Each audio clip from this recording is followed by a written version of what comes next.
नमस्कार। मैं अतुल चतुर्वेदी बोल रहा हूं। द विजडम वीव के एक और एपिसोड में आपका स्वागत। आज के इस एपिसोड में मैं आपको ले चलूंगा एक ऐसी प्रतिबिंब समझ लीजिए, बिंब समझ लीजिए, एक ऐसी आकाश गंगा में जहां विभिन्न किस्म के बड़े बड़े नक्षत्र हैं। आप सोचिए जरा कि जब आपको अगर अंतरिक्ष की सैर करने को मिले और उसमें आप सितारों को पास से देखें तो कैसा महसूस होगा। ये मैं वास्तविक भले ही अंतरिक्ष की बात नहीं कर रहा हूं, लेकिन एक ऐसी आकाश गंगा की बात कर रहा हूं जो एक जमाने में इलाहाबाद, जिसको अब प्रयागराज कहते हैं, वहां पर हुआ करती। और उसमें एक से एक नक्षत्र, सितारे, सूरज, चंद्रमा हुआ करते। हम लोग उन सौभाग्यशाली लोगों में हैं जिनको उस आकाश गंगा में विचरण करने का ही अवसर नहीं मिला, अपितु उन सितारों को, उन नक्षत्रों को बहुत पास से देखने का, समझने का, उनके परिवारों को देखने का, समझने का अवसर मिला। आप समझ ही गए होंगे कि नक्षत्र और सितारों से मेरा मतलब है उन बड़े नामचीन लोगों से जो एक जमाने में इलाहाबाद की शोभा थे और जिनसे इलाहाबाद की शोभा। नाम लेना शुरू करें तो पूरा एपिसोड उन नामों में खत्म हो जाएगा, लेकिन उन चुनिंदा सितारों में एक सितारे से ऐसा मुलाकात मेरी बचपन में हुई और उनके परिवार के ही एक सदस्य से आज बातचीत करने हम जा रहे हैं। हाँ, ये और मैं बता दूं कि जब उस समय हम लोग घूमते थे, वहां विचरण करते थे, तो हमको नहीं मालूम था कि ये इतने बड़े नाम हैं, इतने बड़े सितारे हैं। आप खाली फिल्म स्टार्स का नाम मत समझिए। फिल्म स्टारों को जिन लोगों ने नाम दिया, नामकरण किया, हम उन सितारों की बात। आज के इस एपिसोड में हमारी चर्चा होगी एक ऐसे व्यक्ति के विषय में जो हिंदी कविता में नए प्रतिमान तो रच ही रहे थे, साथ ही साथ समय के साथ स्वतंत्रता संग्राम से भी अपना साहित्य के रूप में योगदान दे रहे थे। कहीं मार्क्स से भी जुड़ रहे थे तो कहीं अरविंदो से भी प्रभावित थे। और उन्होंने एक बहुत बड़ा काम ये किया कि हिंदी की खड़ी बोली कविता में मान्यता दिलवाने का मुख्य रोल है। अब तक आप समझ गए होंगे कि मैं बात कर रहा हूं कद में लंबे, एक आकर्षक व्यक्तित्व पे स्वामी और लंबे लंबे लंबे घुंघराले बाल वाले सुमित्रा नंदन पंत। उनके विषय में ये चर्चा हम आगे जब बढ़ाएंगे तो बहुत सी बातें करेंगे, लेकिन इस बहुत ही रोचक एपिसोड में कुछ बहुत मजेदार और इंटरेस्टिंग बातें होने जा रही। हम चर्चा करने जा रहे हैं एक बात की ऐसी बेटी से जो बनने आई थी जोशी और बन गई पंत। हम बात कर रहे हैं सुमित्रानंद पंत जी की पुत्री सुमिता पंत जी की, जिन्होंने अपने आप में भी अपने परिवार की परंपरा को निभाया और साथ में इलाहाबाद से दिल्ली जाके इलाहाबाद पोस्ट ग्रेजुएशन करती हैं, दिल्ली चली जाती हैं, पॉलिटेक्निक से कोर्स करती हैं और उसके बाद लोगों के कल्याण के लिए हीलिंग के सेशंस करती हैं। डिटेल में अभी उनसे चर्चा होगी। इस बात पर भी चर्चा होगी कि पुनर्जन्म क्या माना जाता है, क्या उसके कोई प्रमाण हैं, और हम इस पर भी चर्चा करेंगे कि ये हिप्नोसिस क्या है। मुझे उम्मीद है कि आप सब लोग, सिर्फ जो इलाहाबाद से जुड़े हैं वो लोग नहीं, सिर्फ वो नहीं जो हिंदी साहित्य से जुड़े, बल्कि वो लोग जो इस देश का एक विकास होने का क्रम समझना चाहते हैं, उसमें रुचि रखते हैं। उनको यह परिचर्चा बहुत अच्छी लगेगी। मैं इस परिचर्चा में शामिल होने के लिए आमंत्रित करता हूँ सुमित्रानंद पंत जी और शांता जोशी जी की पुत्री सुमिता पंत जी को। सुमिता जी, आपका स्वागत है, आइए और इस चर्चा में शामिल हो। नमस्कार। बहुत हमारे अच्छे भाग हैं जो आपने हमें यहाँ पे बुलाया। आपसे हमारी मुलाकात हुई जूम पे। सालों पहले तो मिले ही थे, बट अब जी जूम जी। पे भी मिलना हो गया। जब मैं सुमिता जी से और सुमिता जी कह के बात करता हूँ तो मुझको याद आती है 3 बैंक रोड पर आती हुई एक फिएट, जिसको हम भी उस समय बहुत छोटे थे और अपने बड़ी मौसी जो इस दुनिया में नहीं है और अपने मौसा जी स्वर्गीय प्रोफेसर राम स्वरूप चतुर्वेदी जी जो 3 बैंक रोड पर रहते थे, उनके यहाँ हम देखते हैं कि फिएट कार रुकती है और जैसा वो लोग बुलाते थे कि शांता जी गाड़ी चलाती हुई आई हैं, बीच में एक छोटी सी बच्ची फ्रॉक पहने बैठी हुई है और पंत साहब आगे ही किनारे बैठे हुए हैं। वो लोग उतरते हैं, कई बार मौसा जी के आते थे, कई बार पास में रघुवंश ताऊ जी का घर था, प्रोफेसर रघुवंश जी का, वहां जाते थे और बैंक रोड में कई जगह जाते थे। इस बात का तो कोई कारण और सवाल नहीं था कि हम लोग पंत जी से उस समय बात करें, क्योंकि वो घर में बड़े के समान आते थे और बड़े लोगों के पास आते थे। हाँ, हम लोग देखते थे और खूब पास से।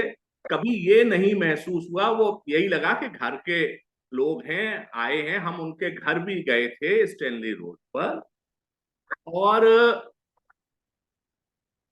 हमेशा जब तक उनको देखा तब तक एहसास ही नहीं था कि किसको देख रहे हैं। ये तो जब बाद में बड़े हुए तो जो मैंने आपसे अभी शुरू में जिक्र किया सुमिता जी के, बाद में मालूम पड़ा कि ये कौन कौन लोग थे। महादेवी वर्मा जी को देखा, आज्ञे जी को तो मैं स्कूटर पे इलाहाबाद में मौसा जी ने कहीं कहा तो मैं ले गया।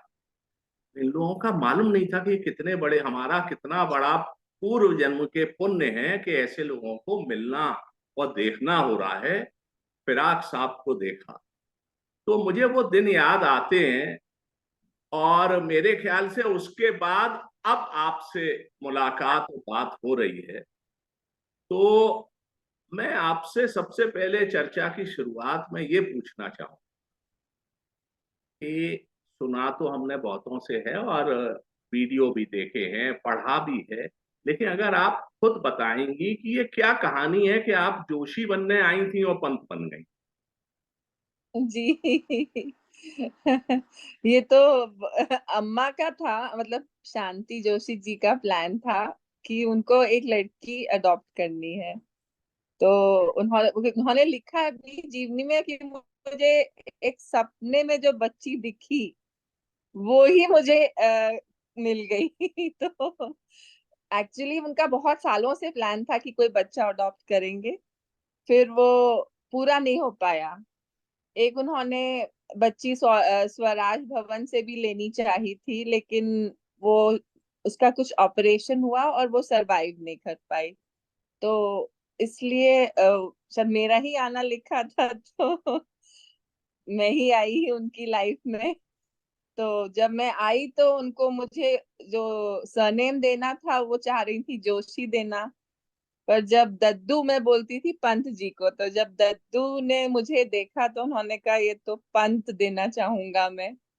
और नाम तो शांति जी ने दिया, सुमित्रा तो शांति जी ने दिया। और ये उस समय नहीं सोचा कि वो सुमित्रा नंदन पंत से भी मैच करता है। सुमित्रा यूं ही उनको ख्याल आया, उन्होंने रख दिया। बाद में हम देखते हैं तो दोनों का नाम जो है हाँ। काफी सिमिलर है, मतलब है ना, सुमित्रा और सुमित्रा नंदन। अब तो ये तो खैर स्वाभाविक रूप से इसलिए हो जाना था कि वो लोग लिटरेचर और फिलॉसफी के इतने जानकार थे, सब थे, कि वो अनजाने में भी जो चीज करते। जैसा वो ललित जोशी जी के किस्से में मैंने सुना कि वो घर पर जी बैठे थे और ललित जोशी जी बांसुरी सीख रहे थे, तो उसमें कहीं जी राग में गड़बड़ हुई तो पंत जी दौड़े हुए गए और उन्होंने टीचर को टोका। तो टीचर ने जी कहा कि हम तो जानते थे इन्हें कविता ही आती है, लेकिन ये तो संगीत के भी ज्ञाता हैं।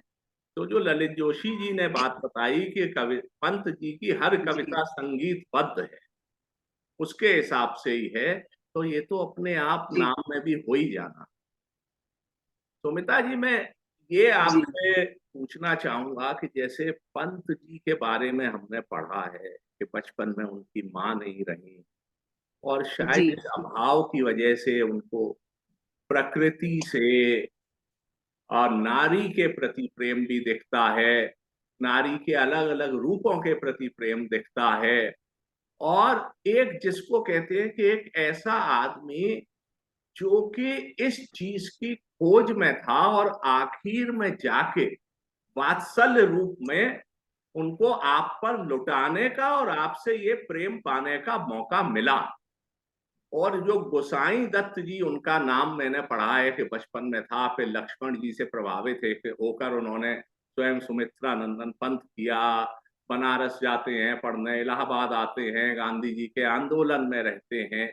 लेकिन जब आप बड़ी हो रही, तो क्या जी आप इस चीज का उस समय अनुभव कर पा रही थी कि ये ऐसे जो हम पर वात्सल्य लुटाया जा रहा है, क्या ये सब है, इस सब के पीछे इतनी कहानियां हैं? कभी ये तो नहीं, इतना तो जानकारी नहीं थी क्योंकि मैं सिर्फ 6 वर्ष की थी जब वो नहीं रहे। तो ये था कि मैं उनको छोड़ नहीं पाती थी, स्कूल भी नहीं जाना चाहती थी। शायद उनका प्रेम इतना अधिक था कि उनको छोड़ के जाना ही नहीं मंजूर था। हम स्कूल भी नहीं जाना चाहते थे। रो रो के किसी तरह बड़ी मुश्किल से हमको भेजा जाता था स्कूल। और जिद करते थे कि उन्हीं के साथ सब कुछ करना है। लाइक अम्मा तो यूनिवर्सिटी चली जाती थी पढ़ाने, तो वो ही मेरा सारा मतलब आया रखी थी 2-3 उन्होंने, लेकिन सारा काम वो स्वयं ही करना चाहते थे। इवन मेरी बोतलें बॉईल करना, जो दूध की बोतलें हैं, वो सारा कुछ वो किसी को ट्रस्ट नहीं कर पाते थे मुझे लेके। तो उनको छोड़ना, उनसे दूर होना मतलब बहुत मुश्किल था मेरे लिए, कहीं जाना उनको छोड़ के। तो हमारे तो नेबर्स बताते हैं कि जब हम स्कूल से आने वाले होते थे तो वो आगे पीछे, जब बड़े स्कूल में गए, सेंट मेरीज में गए, तो वो बस से आती थी मैं। तो जैसे बस नहीं आई तो वहां पे वॉक करना शुरू कर दिया काफी देर की, अभी तक बस नहीं आई है, उनसे भी रहा नहीं जाता था। तो उनसे एक अजीब इतना ज्यादा लगाव था कि उनको छोड़ के मैं नहीं कहीं जा पाती थी।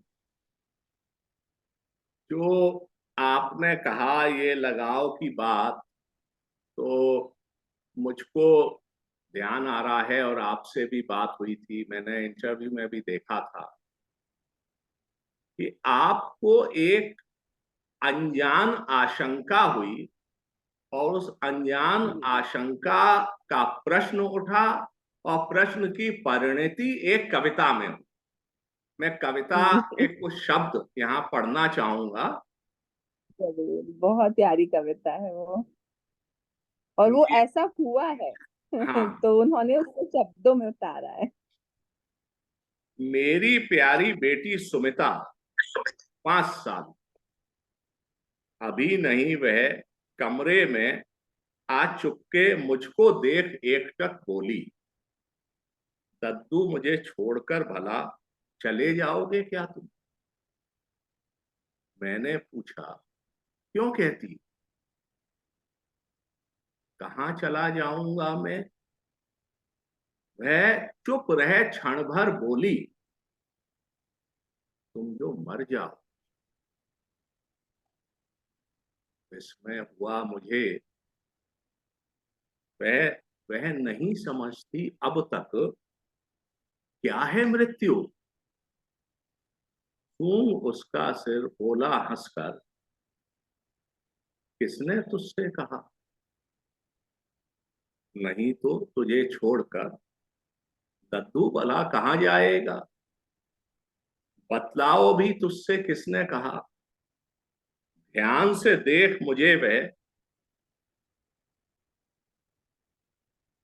बोली, दद्दू हमें किसी ने नहीं बताया। भारी स्वर में कहा, ज्ञात है मुझे स्वयं ही, मुझे छोड़कर मत जाना तुम कभी न जाना।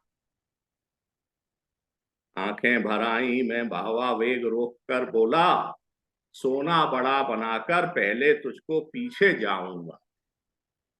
कभी नहीं उत्तेजित स्वर में बोली, हम होंगे ही नहीं बड़े, जब खाएंगे ही नहीं, बड़े तब कैसे होंगे।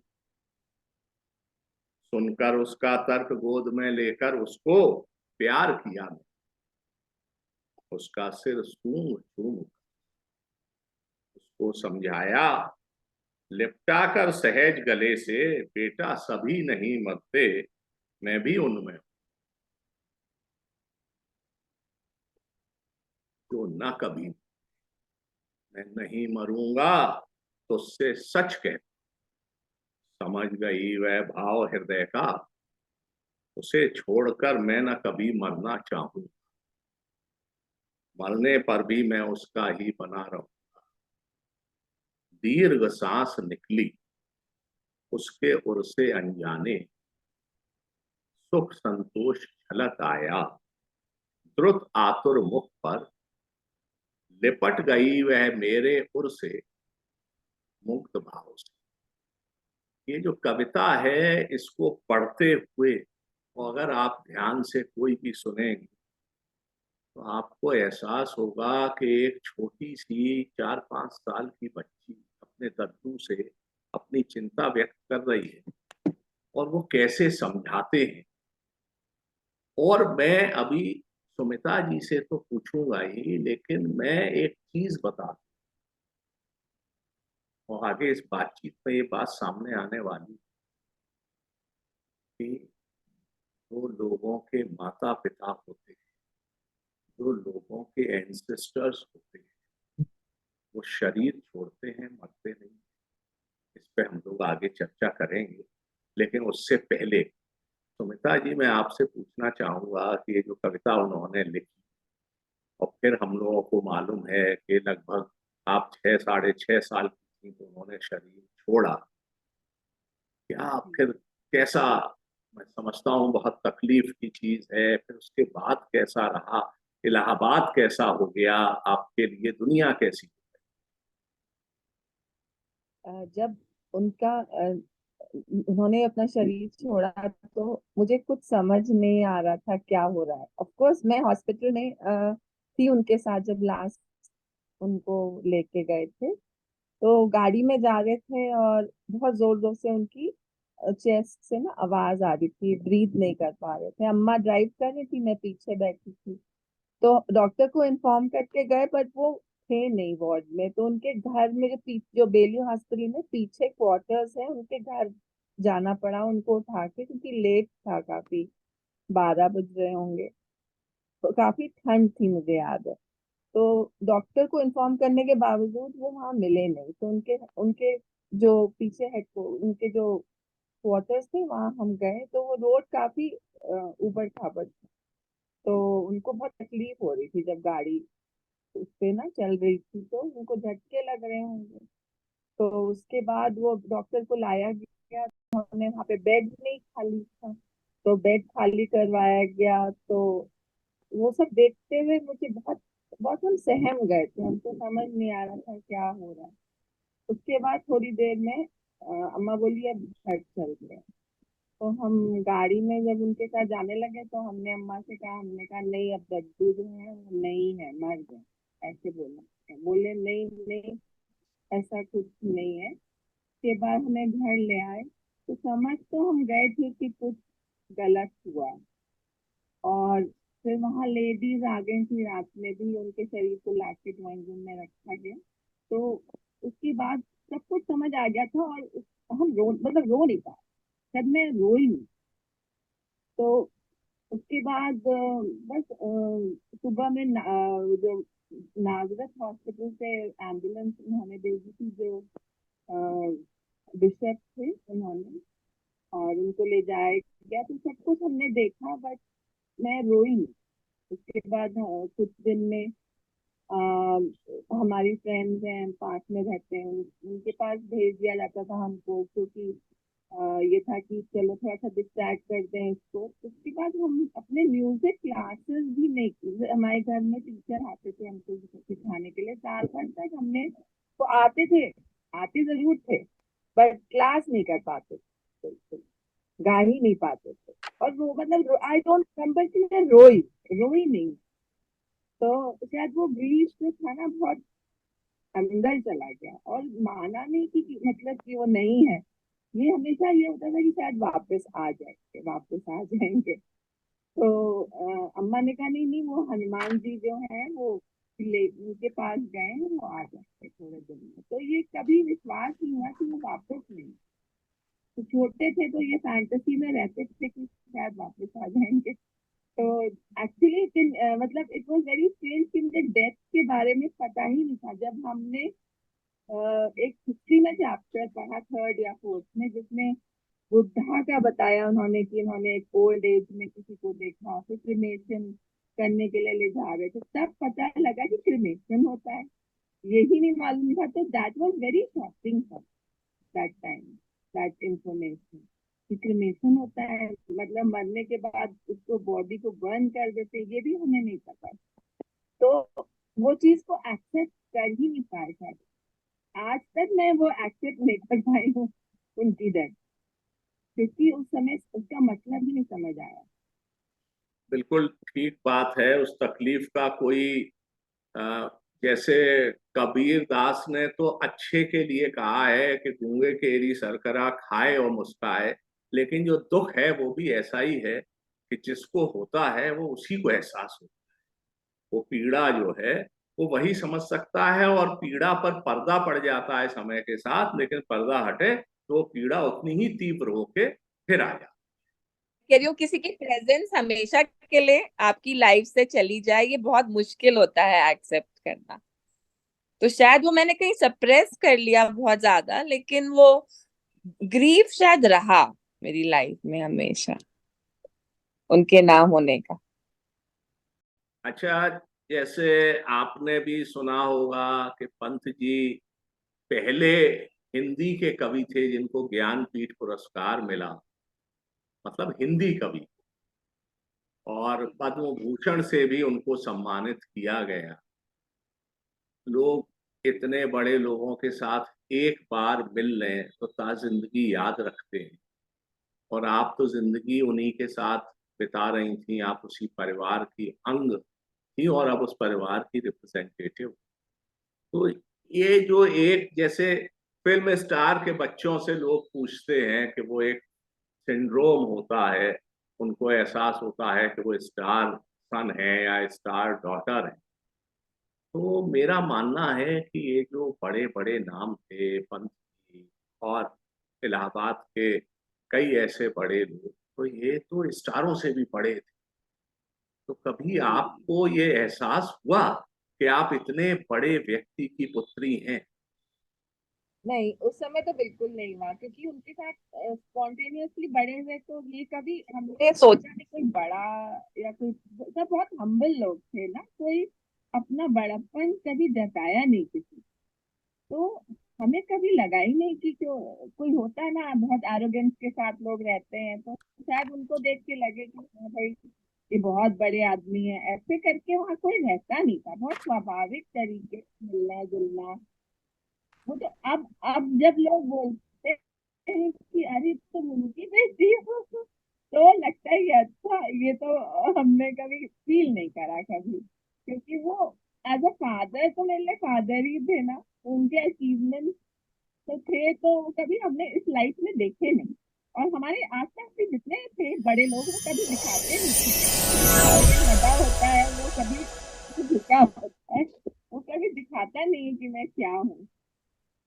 तो हाँ, हमें कभी ये फीलिंग आई, तब जरूर लगता है कि हम बहुत ब्लेस्ड थे कि हम ऐसे लोगों के बीच पले बड़े, उनको देखा, उनकी लाइफ को उतने क्लोजली देखा।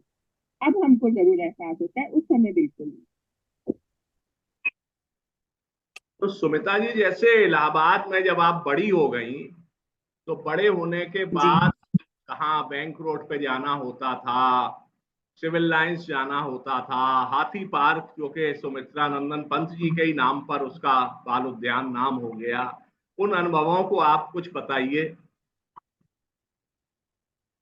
जी, सब सिविल लाइंस तो हमारा फेवरेट हुआ करता था। वहाँ चुरमुरा खाना, एल चिको में जाना, चाट खाना, पैलेस थिएटर जाना, सभी मतलब अ, रोज का ही एक चक्कर तो लगता ही लगता था वहां पे।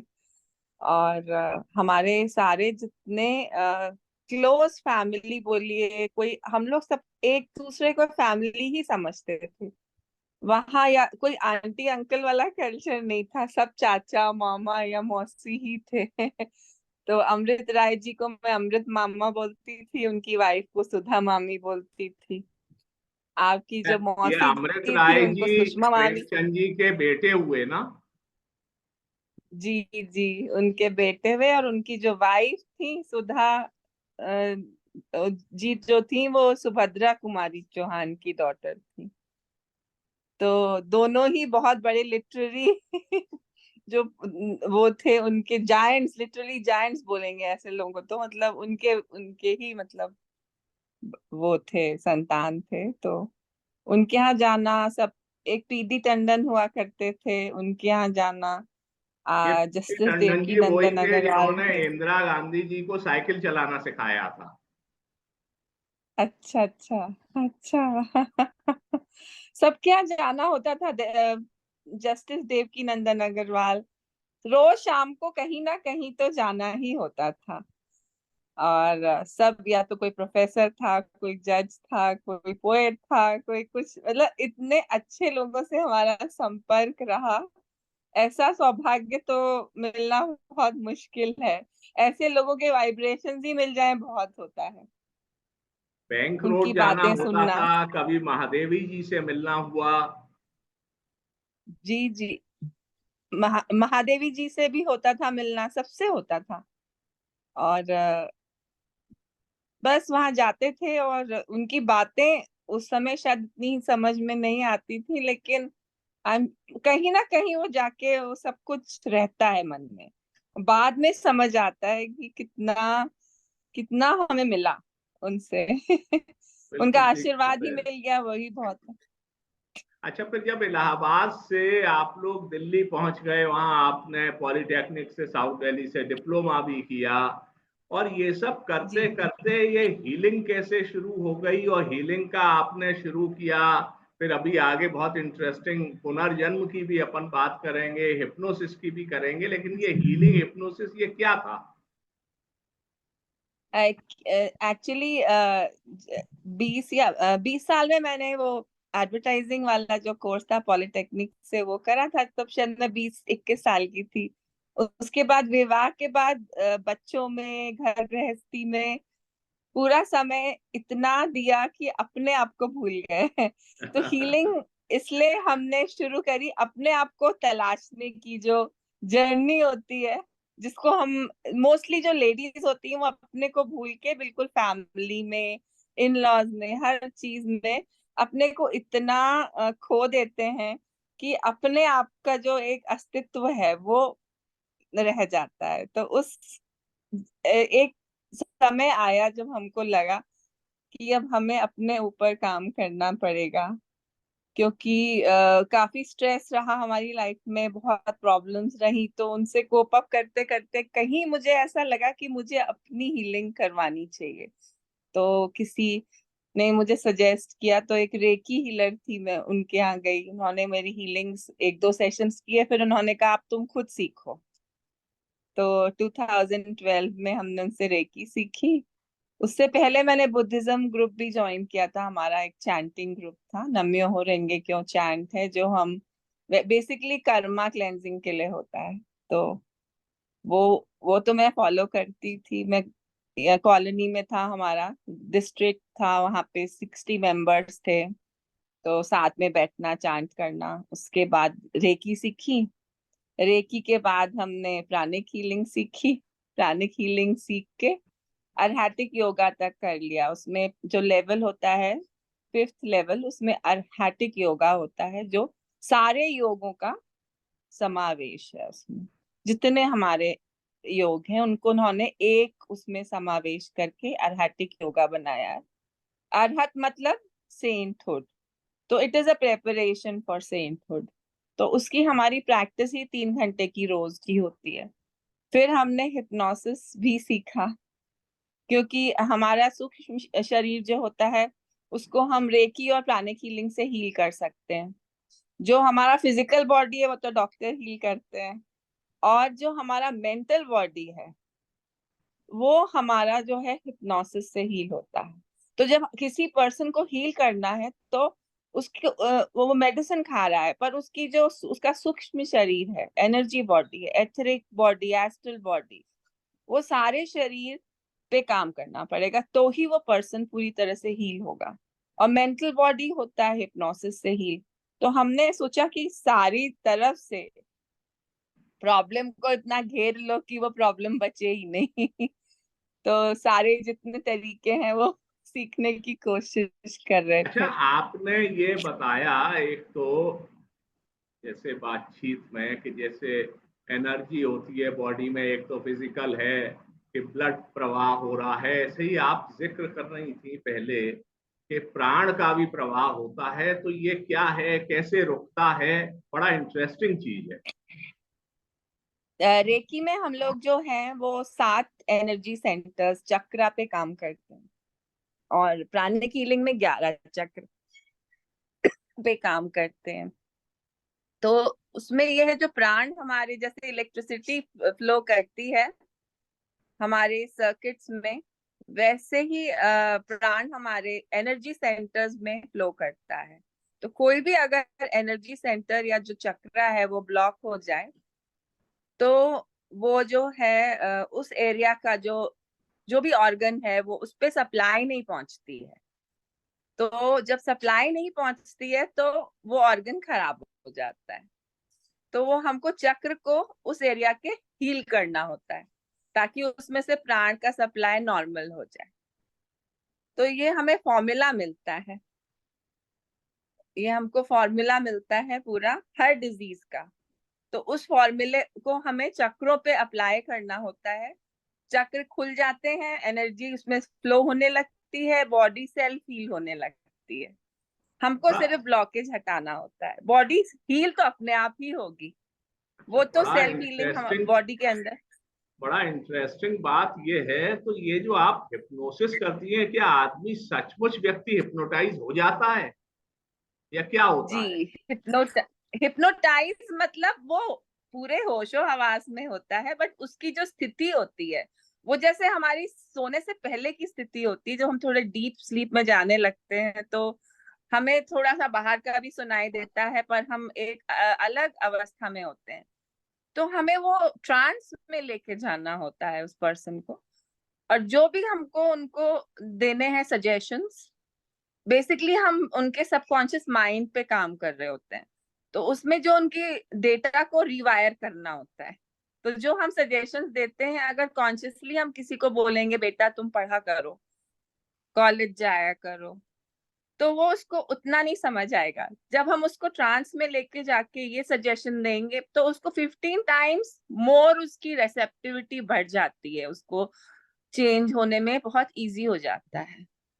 तो जो आपको आपके सिस्टम से निकालना है प्रॉब्लम, वो हम उसको ट्रांस में ले जाके रिमूव करते हैं। अच्छा, ये बताइए कि जैसे मैं अभी एक कहीं पढ़ रहा था और किसी वीडियो में भी देख रहा था, जैसे कहा गया है कि जेनेटिक्स है, इसमें जीन्स में लगभग लगभग पुरानी पुश्तों के मिला के parents, grand parents, maternal, paternal, great grand parents मिला के लगभग 81 लोगों के जीन्स की कोडिंग आती है एक डीएनए में, जिससे नया व्यक्ति बनता है। पर उसमें नई जी रिसर्च ये आई है कि जैसा बताया, मुझे मालूम नहीं कि रिसर्च है कि कॉन्स्पिरेसी थ्योरी है कि क्या है, कि मेमोरी भी ट्रांसफर होती है। लेकिन आपने जैसा जिक्र किया था कि ये तो हो गया बायोलॉजिकल ट्रांसफर, लेकिन क्या जी ऐसा भी जी। होता है कि बायोलॉजिकल ट्रांसफर नहीं हो, लेकिन किसी और की मेमोरी, या जिसको हम लोग देशी भाषा में कहें कि पुनर्जन्म, ऐसा क्या होता है? जी आपका कोई अनुभव है? आप जरा शेयर करिए हम जी, लोगों केसेस तो बहुत आए हैं। और हम किसी उसमें रिट्रीट में गए थे, तो वहां उन्होंने एक एग्जाम्पल दिया था कि जैसे किसी को सर में बहुत दर्द होता था, उसका कोई रीजन नहीं, अचानक 13 वर्ष की आयु में उस लड़की को बहुत ज्यादा सर में दर्द शुरू हो गया। सारे टेस्ट हुए, कुछ डायग्नोस नहीं हो पाया। फिर उसको हिप्नोसिस के थ्रू जब हम ले गए उसको पिछले जन्म में, तब उसने देखा किसी लाइफ टाइम में वो एक सूखे कुएं में हेड, मतलब सर के बल गिरी और दीवार से टकराती हुई वो कुएं के अंदर गिर गई, और उसको इतनी चोट लगी एंड वो वहीं उसकी मृत्यु हो गई। तो वो जो पेन था वो कुछ कहीं जाके स्टोर हो गया उसकी डेथ से पहले उसके कॉन्शियसनेस में। तो एक्चुअली फॉर्मूला ये होता है कि पर्सन को उस पॉइंट पे रिग्रेस करते हैं, मतलब टू रीलिव, उस मोमेंट को रीलिव कराते और वहां से रिलीज कराते हैं उस पेन। तो ये बहुत ही अच्छा रहता है जिनको फोबियाज होते हैं या इस तरह की अननोन चीजें होती हैं जिनका कोई रीजन नहीं समझ में आ रहा होता है। तो to relive and to release from that point, उस मेमोरी को, उस पेन को वहां से रिलीज करा के फिर वापस उसको इस लाइफ टाइम में वापस, जैसे रिवाइंड करते हैं ना हम लोग वीडियो को, जी। वीडियो को हम प्लेयर में रिवाइंड करके वापस, वैसे हम उनको वापस अपने प्रेजेंट मोमेंट में लेके आते हैं। बोल के सिर्फ ऐसा कुछ नहीं होता है, कोई फंसता नहीं है जाके कहीं, और फिर वो पूरे होशो हवास में होते हैं, बस थोड़े डीप स्लीप टाइप के मोड में होते हैं। और उसके बाद वो दोबारा प्रॉब्लम फिर उनकी लाइफ में नहीं आती। तो कोई ऐसे ही यूं ही नहीं जाता है, कोई रीजन से जाना, कोई बहुत बड़ा रीजन है जो आप हील करना चाह रहे हो अपनी कॉन्शियसनेस से, तो हम पास्ट लाइफ रिग्रेशन को सजेस्ट करते हैं। देखिए, जो लोग ये पॉडकास्ट सुन रहे हैं उनको मैं बताना जी चाहता हूँ कि ये बहुत इंटरेस्टिंग बातचीत होती जा रही है। और बात पुनर्जन्म की ऐसे तो न जाने कब से और कौन कौन करते हैं। अब मुझे, ये मैं नहीं कह रहा कि जो करते हैं वो कितने क्वालिफाइड हैं या क्या, लेकिन आज जो हम सुमिता पंत जी से बात कर रहे हैं, तो सुमिता पंत जी एक पढ़ी लिखी, क्वालिफाइड इस विषय में है, साइकोलॉजी जानती हैं, इलाहाबाद यूनिवर्सिटी से इन्होंने पढ़ाई की हुई है, और एक ऐसी परंपरा के परिवार से आती हैं जो लोग अत्यंत प्रोग्रेसिव और पढ़े लिखे थे। तो जो ये बातचीत कर रही है वो कोई अंधविश्वास कह के खाली हम खारिज नहीं कर सकते। और मैं जी वैज्ञानिकों से भी इसके माध्यम से जो लोग जुड़े हैं, जो सुने, उनसे कहना चाहूंगा कि भाई आप इस पे भी कोई रिसर्च करिए। आज वक्त आ गया है कि एक बायोलॉजिकल जीन से होता है ट्रांसफर, उसका तो जेनेटिक्स में बात आ गई, लेकिन यहाँ बायोलॉजिकल ट्रांसफर नहीं है। और हमारे यहाँ कर्म कांड में कपाल क्रिया भी है, जिसमें कहते हैं मेमोरी का एक तरीके से हार्ड डिस्क फॉर्मेट हो गई, लेकिन उसके बाद भी ये क्या है, इसका क्या रहस्य है, और आगे और भी हम लोग आगे के एपिसोड में जब बातें होंगी करेंगे। लेकिन सुमिता जी, इस बात को बढ़ाते हुए मैं ये पूछना चाहता हूँ कि जैसा हम सब जानते हैं कि आप सुमित्रानंद पंत जी और शांता जोशी जी की दत्तक पुत्री हैं, तो बायोलॉजिकल जी नहीं है, लेकिन जो आपके बेटे हैं अर्जुन, जो कि बहुत जी पढ़ाई लिखाई में होनहार हैं, और इस समय इंग्लैंड में हैं, काफी अच्छे बातचीत के और डैशिंग डायनेमिक हैं, और उनके भी कुछ ऐसे ट्रेड्स हैं जो आपको ये विश्वास करने को मजबूर करते हैं कि शायद वो कहीं ना कहीं किसी का असर है। इस रहस्य को उजागर करिए, बताइए क्या बात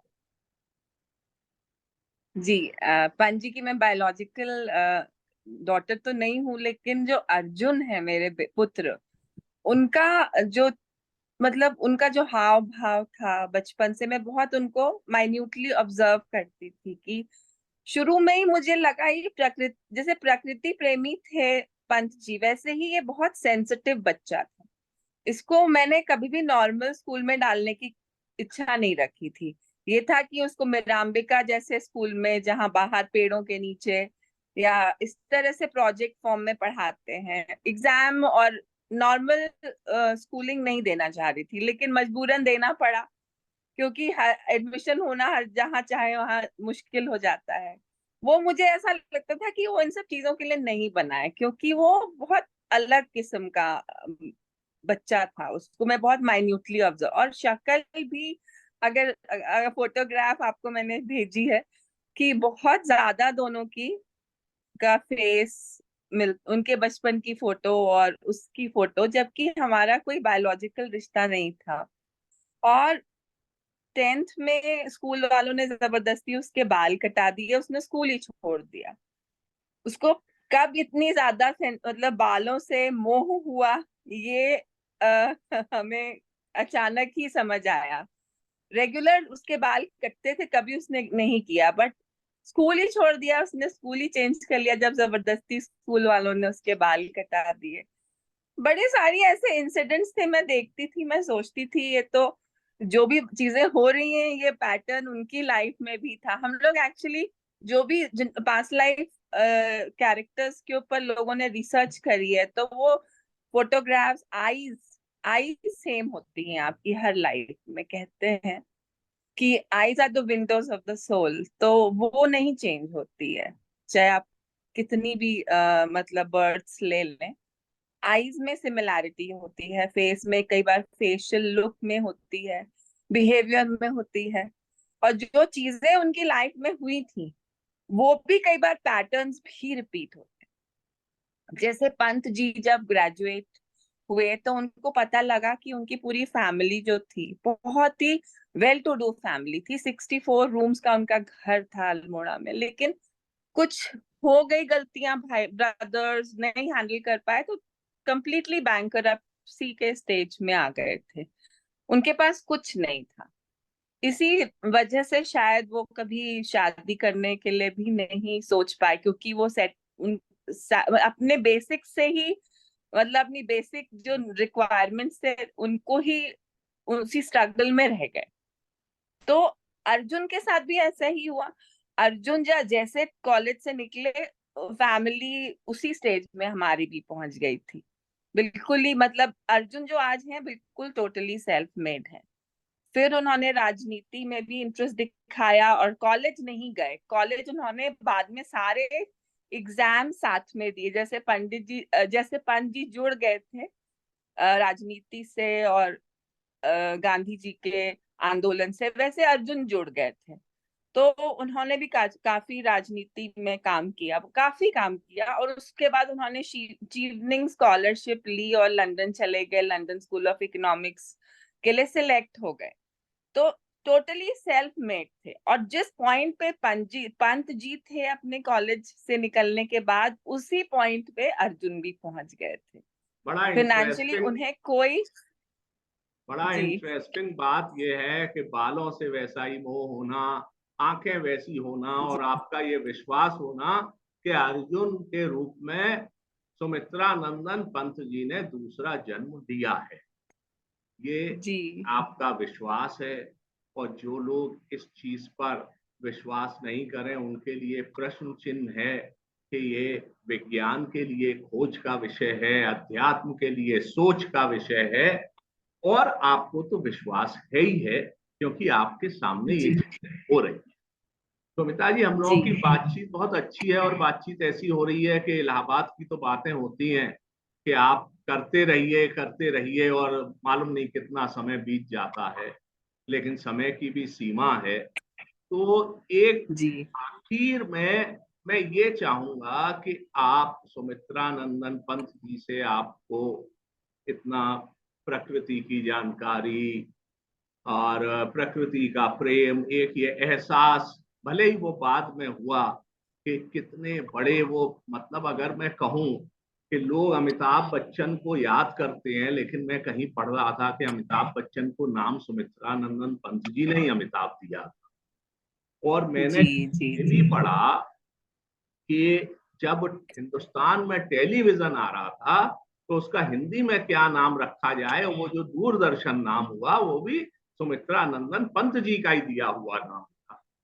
तो ऐसे जी लोगों जी। से जुड़ा होना, और फिलॉसफी का भी आपके यहाँ प्रभाव रहा, क्योंकि शांता जोशी जी फिलॉसफी में थी। तो ये सब मिला जुला के अगर आप आज पीछे मुड़ के जीवन को देखती हैं, तमाम उतार चढ़ाव आते हैं सबके जीवन में, और अब तो आप आगे की जनरेशन के विषय में सोचती हैं, बच्चे बड़े हो जाते हैं, लेकिन आपको लगता है कि इस सब में ये माहौल, वो इलाहाबाद कभी पीछे से बुला रहा है, याद कर रहा है, या इलाहाबाद याद आता है, ऐसा कुछ है? बिल्कुल, आत्मा तो वहीं बसती है, खाली शरीर दिल्ली में है। ऐसा लगता है। अभी भी रूट्स तो हमारी वही है। जो सुख वहां जाके मिलता है, जो वाइब्रेशंस वहां जाके मिलते हैं सिटी के, भले वो फिजिकल रूप से सिटी बहुत चेंज हो गया है, लेकिन वाइब्रेशंस नहीं चेंज हो सकते। गंगा के तट पे, संगम के तट पे जो वाइब्रेशंस हैं, जो लोगों में सिंप्लिसिटी है अभी भी बहुत। तो आत्मा तो इलाहाबाद का नाम सुनते हैं और आत्मा खुश हो जाती। कोई इलाहाबादी मिल जाए, कोई जिक्र हो इलाहाबाद का कहीं, तो एकदम से मन जो है वो खिल जाता है। और दिल्ली में तो है, अब फिजिकली कर्म भूमि हमारी तो दिल्ली हो गई, लेकिन जन्मभूमि तो इलाहाबाद ही रहेगी।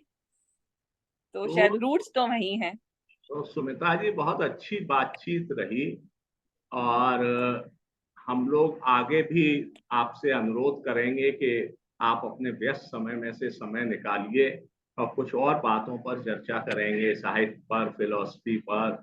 और ये बड़ा इंटरेस्टिंग, आज सिर्फ हम लोगों ने टच किया है कि पूर्व जन्म में जाना और पुनर्जन्म लेना, जी ये अपने आप में एक जी एपिसोड का विषय है। आगे कभी आप पर समय होगा तो हम अनुरोध करेंगे कि फिर एक और एपिसोड में हम लोग बैठेंगे।